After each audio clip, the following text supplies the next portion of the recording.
Rich, when you get back home to L.A., the fallout from the game will happen. Where do you think the strongest fallout negatively will be by Rams fans and maybe the media? Sean McVay, Jared Goff, both, other?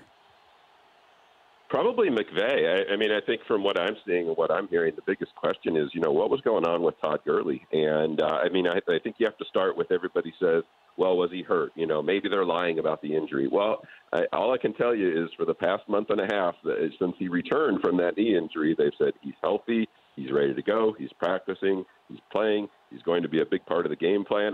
These were things that we heard on a daily basis practically. And then you get to the Super Bowl and he has 10 carries. And I think that's going to be the lingering question or the lingering kind of sting for fans coming out of that game is what happened. It's a game where, you say, okay, is Jared going to be criticized? Yeah, I think he will be. But I think you can look at that one and say, well, he just faced a really good defense and a really good game plan, and they executed that to a T. That was a perfect game plan and perfect execution. So I don't put too much of that on Jared. He's a 24-year-old quarterback. He made some mistakes.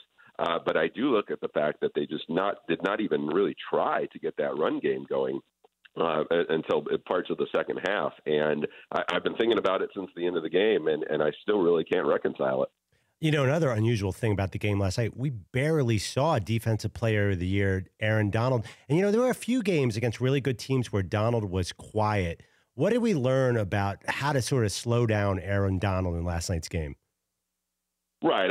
They're double teaming him. They're trying to do a lot of different stuff to slow him down. I still see him getting in the backfield a little bit. Yeah, he didn't get any sacks, and he didn't get any sacks against the Saints either. So, if you look at that, you could say, well, maybe he didn't have quite the impact. But I don't know whether that tells the whole story because, he's filling up two guys, sometimes even three guys if somebody has to come over and chip him after he breaks through. But it did open up some space for a guy like Dante Fowler, who I thought played pretty well coming off the outside. I didn't necessarily know. I've only watched it once. I'd have to go back and look at the tape, but I don't necessarily know that they got a lot of pressure out of Sue and how strong they were coming up the middle. I thought that was going to have to be a pretty big emphasis. But, yeah, in terms of if you're comparing it side by side to some of the other games that Aaron has played where he's putting up 2 or 3 sacks, certainly it's not as flashy. But, that guy is having to fight through about 600 or 700 pounds of offensive linemen on pretty much every play. For more Dan Patrick Show, tune to Audience Channel 239 on DirecTV or download the Dan Patrick Show app.